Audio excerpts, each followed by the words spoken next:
Hey po, good afternoon. Meron kaming 5 questions sa inyo. Meron kayong prize kada tamang sagot. So ano yung gusto nyo dito sa dalawang ito? Red. Okay, so first question, ano ang meaning ng Forex? Ay, hindi ko po alam. Wala din tayo dito eh. Okay, sige. Ang Forex, ang ibig sabihin niya ay foreign exchange. Ano naman yung tinitrade sa Forex? Money! Ang tamang sagot, currency or money or pera, pwede. Number 3, paano naman kumikita yung mga tao sa Forex? Tubo. Pag po nagpapalit, kumbaga po, may patong na siya. Actually, tama yun. Number 4, magbigay kayo ng 5 currencies na tinitrade sa Forex. Peso, US yen, dollar. yen, Ano ba? Yen. Euro. Won. Oy, ang galing. Fifth question natin, mamili muna kayo doon ng isang currency. Euro.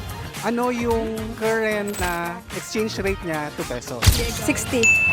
63? Okay, 62. Ibig sabihin, pasok siya. Ayan. So, kung nakuha ninyo yung right answer ay 4 out of 5. Okay, so ready na kayong malaman yung ano ninyo? Ready na!